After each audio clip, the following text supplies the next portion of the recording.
Noong isang magandang araw, sa isang masayang bayan, may dalawang munting magkaibigan na sina Tiffany at Carlos. Pareho silang maliksi at masayang naglalaro sa parke tuwing hapon. Sila'y nagkakasundo sa lahat ng bagay at tila'y nagiging magkapatid na sa pag-aalaga at pagmamahal. Carlos! Carlos, dali! Hanapin mo ko! Sigaw ni Tiffany na natutuwang maglaro. Okay, sige. Hanapin kita. Sagot naman ni Carlos sabay ngiti. Habang nagpapalitan ng mga kalokohan at biruan, biglang may lumapit na hindi katandaang lalaki sa kanilang dalawa. Hawak nito ang isang supot ng candy habang nakangiti sa kanilang harapan. Hello mga bata! Gusto niyo bang makakuha ng candy? Libre ko kayong bibigyan. Ani ng lalaki.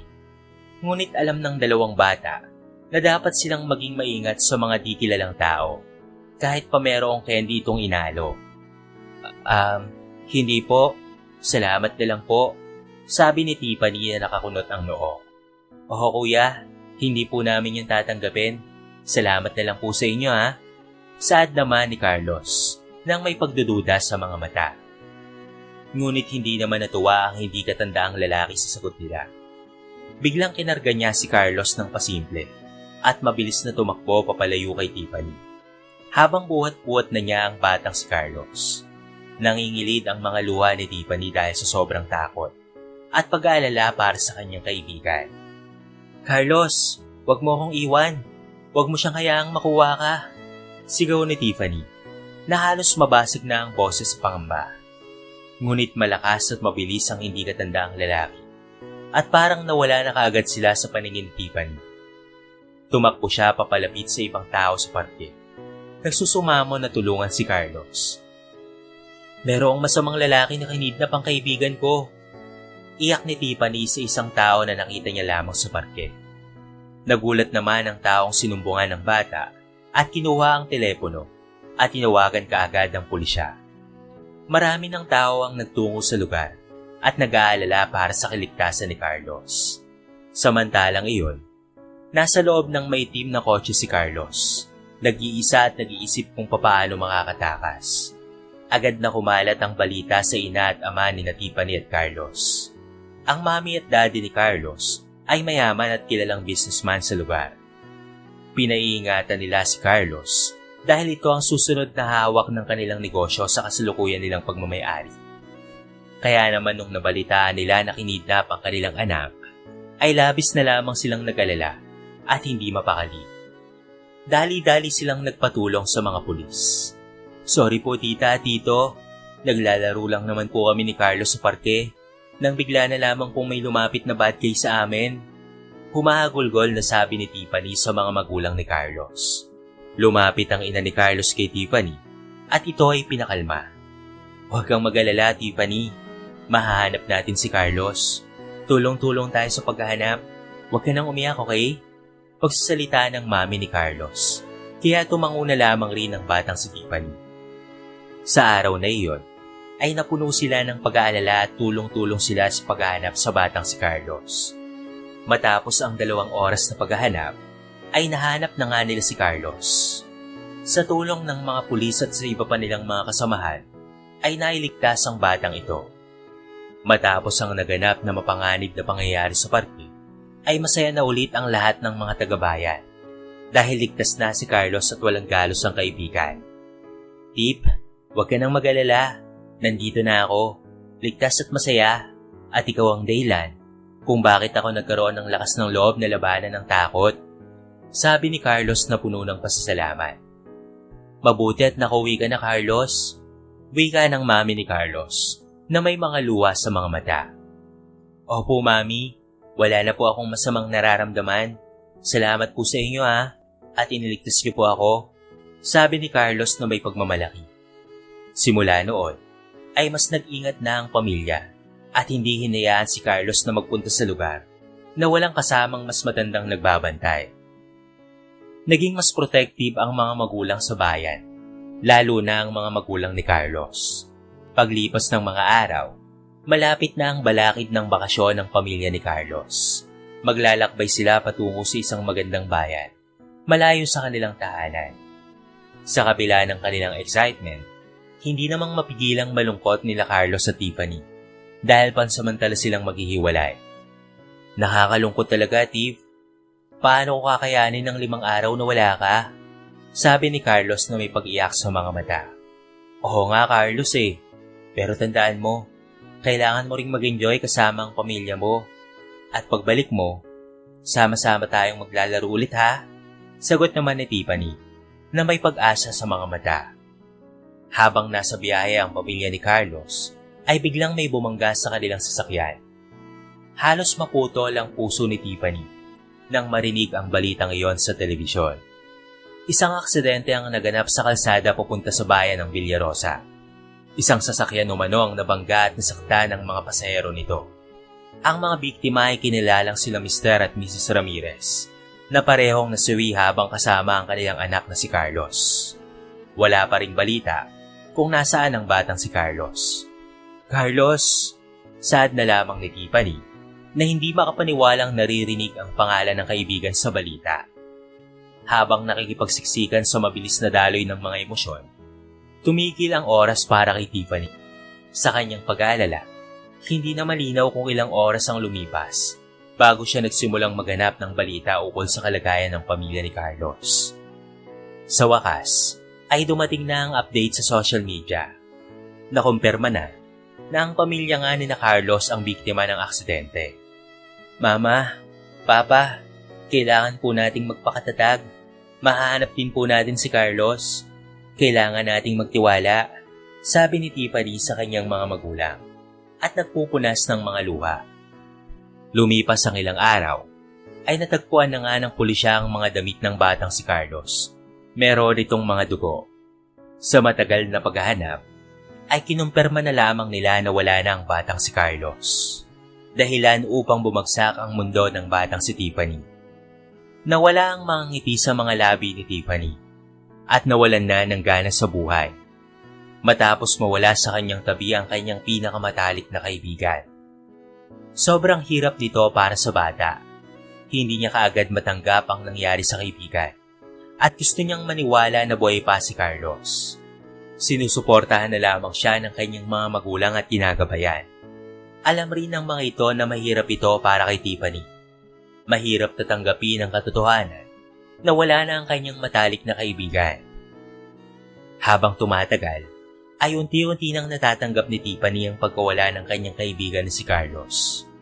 Lumipas ang mga buwan at taon, at sa bawat araw na nagdaraan, nagbabago ang kanyang pananaw at damdamin. Sa simula, tila ba hindi matanggap ni Tiffany ang katotohanan ng wala na si Carlos. Napupuno siya ng lungkot at pagnanais na muling makasama ang kanyang kaibigan. Ngunit habang lumalaki si Tiffany, napagtanto niya na ang buhay ay patuloy na nagpapatuloy kahit na may mga pagbabago ito. Napag-isip-isip niya na maaari niyang dalhin ang mga magagandang alaala ni Carlos sa kanyang puso at pati na rin sa kanyang isipan. Mas pinili niyang tignan ang masasayang panahon na ipinamahagi nila at naging dahilan ng mga alaala na ito upang siya'y ngumiti at mas maging malakas sa harapan ng mga pagsubok. Naging abala si Tiffany sa kanyang pag-aaral at pag-unlad sa kanyang mga interes at talento. Lumipas ang mga panahon at naging matagumpay siya sa kanyang mga gawain at pati na rin sa kanyang ambisyon. Sa bawat tagumpay na natatamo niya, pakaramdam niya ay kasama niya rin si Carlos na nagmamasid mula sa kalangitan at nagbubunyi sa kanyang mga tagumpay. Sa kanyang pagtanda, mas lumalim pa ang pangunawa ni Tiffany sa kahalagahan ng pagmamahal at pati na rin pagkakaibigan. Nalaman niya na ang tunay na pagkakaibigan ay hindi lamang nauukit sa isang sandaling pangyayari, kung hindi ito ay patuloy na nabubuhay sa puso at pati na rin sa isipan ng isa't isa. Nagbigay ng halaga si Tiffany sa mga kaibigan na nasa kanyang paligid at hinangaan niya ang mga bagong pagkakaibigan na kasama niya sa paglalakbay ng buhay. Sa paglipas ng mga panahon, may mga pagkakataon pa rin na naaalala ni Tiffany si Carlos, ngunit hindi na ito puno ng lungkot, kung hindi puno na ito ng pasasalamat sa mga sasayang alaala na naiwan sa kanya. Ipinagdiriwang niya ang buhay ni Carlos at ang mga magagandang araw na ipinapamahagi nila. Tulad ng isang sulyap sa pagmamahalan, masasabi ni Tiffany ang tunay na pagkakaibigan ay naglalakbay sa mga puso at isipan, kahit pa man ang mga kaibigan ay nawala sa pisikal na mundo. Ang mga alaalang ito ay nagbibigay kahulugan at nagpapalakas sa buhay ng isa't isa. At ito ang pinakamahalagang yaman na maaaring maiwan ng isang kaibigan sa kanyang kapwa. Sa isang maulan at umuulan na araw, bitbit ni Tiffany ang kanyang Starbucks coffee at ang kanyang isang kamay ay may bitbit na payo habang naglalakad sa isang parke. Masaya siya sa kanyang sariling mga naiisip. Sa hindi inaasahang pagkakataon, ay may biglang tumakbo at nakabangga sa kanya. Lahat ng kanyang kape ay nauntog sa damit ng lalaki na ito. Unti-unting nawala ang init ng kanyang kape at mas naging makulay ang kaganapang ito. Ouch! Sorry. Sorry talaga ha. Pasensya ka na. Sabi ni Tiffany sabay tapik sa balikat ni Gabriel. Okay lang. Hindi naman ako nasaktan eh. Ako nga dapat ang humingi ng tawad sa'yo. Okay ka lang ba, miss? May masakit ba sa'yo? Nako, mukhang nasayang ata yung kape mo. Sabi ng binata. Kaya naman napatingin na lamang si Tiffany sa damit ng binata. Napuno na ng mantsa ng kape. Nako, pasensya ka na talaga ha. Pwede ba kitang tulungan? Baka kailangan mong magpalit ng damit? Sabi ni Tiffany na may pagmamalasakit sa binatang basang-basa na. Salamat sa concern mo, pero okay lang ako. Wala na akong dalang panibagong damit eh. Saka maliit lang naman ito at may sweater naman akong dala-dala. Patatakpan na rin ito. Ikaw okay ka lang ba? Mukhang mas marami ata ang mantsa ng kape ang natapon sa'yo. Sagot naman ni Gabriel habang umingiti. Kaya napatingin na lamang si Tiffany sa kanyang sariling damit. At doon niya napagtanto na tama nga ang binata. Oo nga no, dito na muna tayo. Tumabi muna tayo. Baka kasi mas lumakas pa yung ulan. Nagsisisi ako at baka naman gusto mo ring magpalit ng damit. Dagdag pa ni Tiffany. Hindi naman kailangan, sabi ni Gabriel. Pero hindi siya kumukontra habang sila'y nakatayo sa ilalim ng isang malaking puno para makaiwas sa napakalakas na ulan. O sigurado ako. Halika, baka magkasakit ka pa. Mahirap na, sagot ni Tiffany na nagtulak kay Gabriel papalapit sa maliit na istruktura na nagbebenta ng mga damit at nagsimula na silang pumili at nagpalit ng damit. Unang natapos sa pagbibihis ang dalaga. Habang naghihintay si Tiffany sa labas, hindi siya makapaniwala na mabait at masaya pala itong si Gabriel. Nang makalabas na ito, ay natawa na lamang ang dalaga at nagsimulang magbiro si Tiffany. Oh wow! Pareho pala tayo ng damit na pinili. Nagmumukha tuloy tayong twins. Birong sabi ni Tiffany. At nagtawanan silang dalawa. Oo nga no? What a coincidence. Favorite ko kasi ang color brown eh. Natatawang sabi ng binata. Oh really? Ako rin. Paborito ko rin ang kulay brown. Natawa na lamang silang dalawa at sandali silang nanatili sa maliit na gusali habang naghihintay na tumigil ang malakas na ulan. Ako nga pala si Gabriel. Biglang sabi ng binata habang nakalahad ang kamay sa harapan ni Tiffany. Ako naman si Tiffany. Akalain mo yon? Sa ganitong paraan pa pala tayo magkakakilala, Gabriel? Sagot na lamang ng dalaga. Kaya't natawa na lamang ang binata. Salamat din. Dahil ang bait-bait mo sa akin, Tiffany. Akala ko nga ay mamalasin na ako ngayong araw eh. Saka nasayang pa ang kape mo. Pero hindi ko inaakala na magiging daan pa pala ito upang makilala ka. Nakangiting sabi ni Gabriel. Naku, na lang at hindi mainit ang kape ko. Kung nagkataong mainit yon, naku mas malaking problema ang mangyayari. Wika ni Tiffany. Tama ka. Parang ito nga ang pinakamagandang aksidente na naranasan ko. Salamat rin sa'yo, Tiffany ha. Sa dami ng tao sa paligid ko, ikaw lang yata ang nakapagpangiti sa akin ng ganito. Tugon ni Gabriel na may ngiti sa kanyang mga labi. Sandaling natigilan si Tiffany at napangiti na lamang sa sinabi ng binata. Nang tumigil na ang ulan ay napagpasya na nilang magpaalam sa isa't isa. Mula noon, ay madalas na silang nakikita sa kahit saang lugar, kahit hindi nila sinasadya. Habang nagkakakilala sila, ay mas lalo nilang napapagtanto na pareho silang may mga pagkakatulad at hilig sa musika at paglalaro ng chess. Hindi nila napansin ang pagdaan ng mga oras sa tuwing nag-uusap silang dalawa at palagi silang may mga bagong kwento na ibinabahagi sa isa't isa. Nagsimula ang isang matamis at matagalang pagkakaibigan para kita Tiffany at Gabriel. Sa tuwing may problema, alam nilang may isa't isa silang makakasandalan. Hindi nila namalayan ang paglipas ng mga panahon habang sila ay nagtutulungan at nagmamahalan at nagiging mas magkaibigan pa. Dahil sa kanilang pagiging magkaibigan, natutunan ni Tiffany na ang pagkawala ni Carlos ay hindi nangangahulugan na magiging walang saysay ang kanyang buhay. Bagkos ay natutunan niya na kahit nawala na itong si Carlos, ay may mga bagong pagkakaibigan at mga masasayang alaala na naghihintay para sa kanya. At sa paglipas ng mga taon, ang pangalan ni Carlos ay hindi na nagdulot ng lungkot sa kanyang puso, kung hindi nagiging bahagi na lamang ng kanyang mga alaala. Habang naglalakad sila sa patpe at paulit-ulit na nakikita, ay mas lalo pang lumalim ang pagkakaibigan ni Tiffany at Gabriel. Sa bawat sandali na magkasama sila, parang nagiging mas komportable na si Tiffany sa kanyang puso. Hindi niya may paliwanag, ngunit parang may kakaibang kilig at kasiyahan sa bawat pagkikita nila. Isang hapon, nagpasya si Tiffany na sabihin kay Gabriel ang nararamdaman niya.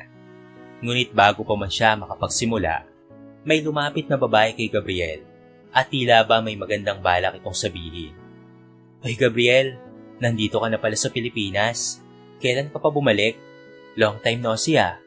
Nakangiting sabi ng babaeng maganda at sexy. At mukhang may kaya pa ito sa buhay.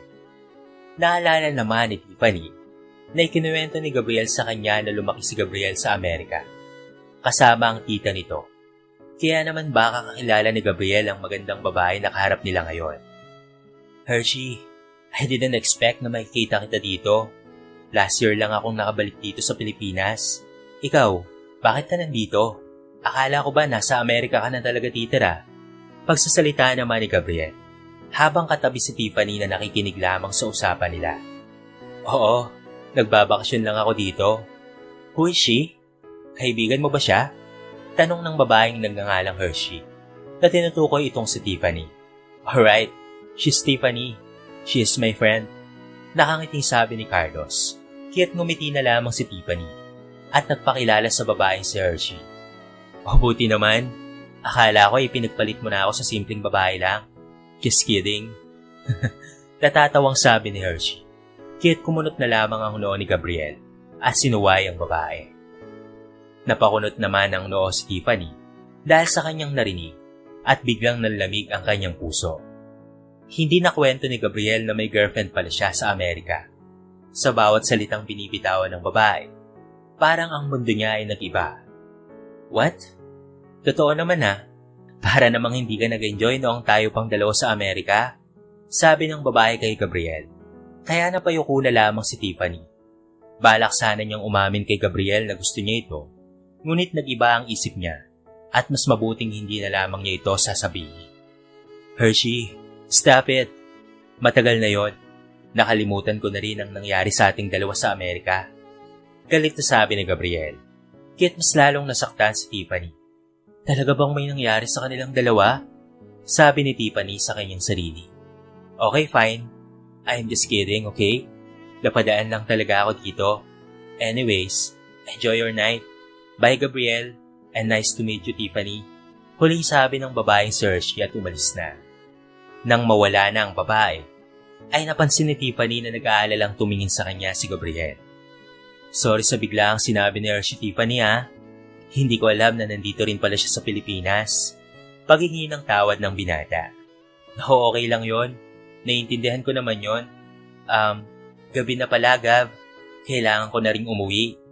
Pilit nang umiti si Tiffany sa binata. "Sigurado ka bang okay ka lang? Ihatid na kita."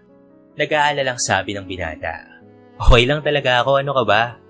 Medyo inaantok na kasi ako. Huwag mo na akong ihatid. Kaya ko naman ang sarili ko eh. Bye, Gabriel. Magkita na lamang tayo sa susunod ha." Matapos iyong sabihin ni Tiffany, ay mabilis na siyang umalis at sumakay ng taxi. At saka umuwi na. Nawala ng lakas ng loob si Tiffany na sabihin ang kanyang nararamdaman. Naging mailap na siya sa mga sumunod na pagkikita nila ni Gabriel. Nang muli silang magkita sa park, tila may kakaibang lamig na nagsilit sa pagitan nilang dalawa. "Anong nangyari sa'yo, Tiffany? Parang hindi ka na masayahin at masayang magkwento, sabi ni Gabriel na nag-aalala sa kanyang kaibigan. Hindi, wala lang ito. Medyo may iniisip lang ako. Pilit ng ngiti ni Tiffany. Nararamdaman ko kasing may iba kang gustong sabihin sa akin, Tiffany. Saad naman ni Gabriel na nakikiramdam sa damdamin ni Tiffany. Ngunit wala pa rin siyang lakas ng loob na aminin ang kanyang tunay na nararamdaman. Hindi talaga, wala lang talaga to. Basta okay lang ako, pilit na sabi ni Tiffany. Nagpatuloy ang ganitong pag-aasaran at pag-iiwasan sa pagitan nilang dalawa. Hanggang sa isang araw, ay nakita sila sa isang coffee shop matapos ang mahabang panahon na hindi pagkikita. Mas mabilis ang tibok ng puso ni Tiffany sa tuwing kasama si Gabriel. Pakiramdam niya ay nabibigyan na siya sa sarili niyang damdamin. Kamusta ka na, Tiffany? Bakit parang iniiwasan mo na ata ako? May nagawa ba akong mali sa'yo? Saad ni Gabriel na ngayon ay nakaupo na sa upuang kaharap si Tiffany. Gabriel, may sasabihin sana ako sa'yo. Kinakabahang sabi ni Tiffany. Kaya't mas lalong lumapit si Gabriel na tila ba gustong-gusto na nitong marinig ang sasabihin niya. Ano yun, Tiffany? Sabi ni Gabriel na tila ba alam na niya ang sasabihin ng kaibigan. Noong una kitang makita, hindi ko alam kung ano itong nararamdaman ko. Akala ko ay kaibigan lang talaga kita. Pero habang tumatagal, parang may kakaibang pakiramdam na lumalabas mula sa loob ko tuwing kasama kita. Parang, mahal na kita, Gabriel. Sambit ni Tiffany. At hindi na napigilan ang mga luha sa kanyang mga mata. At nailabas niya na ito. Nagulat naman si Gabriel sa kanyang narinig. At tila ba hindi alam kung paano magre-react. Ngunit sa kanyang mga mata, kitang-kita niya ang pag-aalala at pagmamahal kay Tiffany. Tiffany, alam mo bang matagal na kitang hinihintay na sabihin mo sa akin yon? Sabi ni Gabriel na may ngiti sa mga labi. Hindi nga. Talaga ba? Inaasar mo lang ba ako? Hinihintay mo na sabihin ko sa iyo para pagkatapos isasaktan mo ako? Tanong ni Tiffany, na halos hindi makapaniwala. Ano ka ba? Hindi no? Simula bata pa lamang tayo, ay mahal na kita. Ikaw lang at wala nang iba. Malawak ng ngiting sabi ni Gabriel na nakapagpatigil sa dalaga. Anong sabi mo? Simula bata? Ano bang ibig mo sabihin? Ngayon taon lang naman tayong nagkakilalang dalawa. Nalilitong tanong ni Tiffany. Sumeryoso naman ang mukha ni Gabriel habang diretso lang ang mga mata na nakatingin sa dalagang si Tiffany. Hindi mo ba ako nararamdaman, Tiff? Talaga bang kinalimutan mo na ako matapos ang aksidente ngayon? Seryosong sabi ni Gabriel. Pero hindi pa rin iyon naiintindihan ng dalaga. Ako to, Tiff. Ako si Carlos. Ang kababata mo noon. Ang best friend mo. Ang nagmamahal sa'yo. Halos lumaki naman ang mga mata ng dalaga dahil sa kanyang narinig mula sa binata. Hindi niya akalain na sasabihin niyon ng binata sa harapan niya. Anong ibig mong sabihin, Gabriel? Ikaw si Carlos? Pero paanong nangyari yon? Paano ka nabuhay mula sa aksidente? At bakit mo tinago ang tunay mong pagkakakilanlan? Tanong ni Tiffany, na halos hindi makapaniwala sa mga salitang binitawan ni Gabriel. Tiffany, ako si Carlos. Matapos ang aksidente, tinulungan ako ng tita ko. Inalayo niya ako roon para iligtas sa mga masasamang taong nais akong pahamakin. Maraming negosyante ang nagsiselos at naiinggit sa amin. At sa kanilang paghahabol, handa nila kaming patayin. At iyon ang nangyari sa amin. Hindi nakaligtas sina Mami at Daddy. Habang ako naman ay nakaligtas sa tinulungan ni Tita. Paliwanag ni Gabriel na ngayon ay mas mukhang seryoso at matapat. Habang pinapaliwanag ni Carlos ang lahat ng kwento, ay unti-unti nang tumititig sa mga mata niya si Tiffany. Naramdaman niya ang kalakasan ng emosyon sa kwento ni Carlos at sa sakripisyo na kanyang ginawa. Iniba ko na rin ang aking mukha at pati na rin ang aking pangalan upang maging ligtas. Nais ko rin kalimutan ang aking nakaraan at magsimula ng panibagong buhay. Dugtong pa ni Carlos. Si Tiffany ay hindi alam kung paano i-handle ang lahat ng narinig. Sa isang banda, natutuwa siya dahil buhay ang kanyang kaibigan at nabigyan siya ng pagkakataong makilala ito. Ngunit sa kabilang banda naman, hindi rin niya maiwasan ang kalungkutan na nararamdaman ng kanyang kaibigan sapagkat nawalan ito ng mahal sa buhay. Carlos, hindi mo alam kung gaano kita hinanap at hinintay. Sobrang miss na kita, sabi ni Tiffany, na ngayon ay may pag-aamin na ang lungkot sa mga mata. Miss na rin kita, Tiffany. Kahit nainib ako ang mukha ko at pati na rin ang aking pangalan, ang damdamin ko para sa iyo hindi nagbago. Ang pagiging magkaibigan natin, ang pagkakaroon natin ng espesyal na koneksyon, ito ay hindi mawawala kailanman. Tugon ni Carlos na may matamis na mga ngiti sa kanyang mga labi. Nagtagpo ang kanilang mga mata at tila ba nagkakaunawaan sila ng walang kailangang sabihin pa. Matapos ang maraming taon ng pagkawala, natagpuan nila ang isa't isa muli sa hindi inaasahang pagkakataon. Ang kanilang pagkakaibigan at pag-iibigan ay nagpatibay sa kanilang pagkakataon na muling magsimula. Magsimula tayong muli, Tiffany. Hindi mo alam kung gaano ako natutuwa na nandito tayo ngayon. Magkasama tayong dalawa, sabi ni Carlos na may pag-asa sa kanyang mga mata. Oo, Carlos, magkasama tayong magsisimula at masaya akong nandito ka na ulit sa buhay ko. Tugon ni Tiffany na may pagkasabik sa kanyang puso. Sa mga sumunod na araw, muling binuksan ni Tiffany ang pintuan ng pagkakaibigan at ang pag-ibig niya kay Carlos. Nagsimula silang muli na puno ng pag-asa at bagong panimula. Kahit na ang tunay na pagkakakilanlan ni Carlos ay unti-unti na ring ibinunyag. Walang nagbago sa pagtingin ni Tiffany sa kanya. Ang kanilang pag-ibig ay mas matatag kaysa sa anumang pagkakakilanlan o pangalan. Sa wakas ay naging mas masaya at mas maligaya ang kanilang pagkakaibigan at pag-iibigan. Natutunan nilang harapin ang mga pagsubok at masaksihan ang kanilang paglalakbay na may pag-asa at lakas. Matapos muling magbalik sa buhay ni Carlos, mas naging matatag ang samahan nila ni Tiffany. Hindi lang sila naging magkaibigan, kung hindi naging inspirasyon din sila sa isa't isa.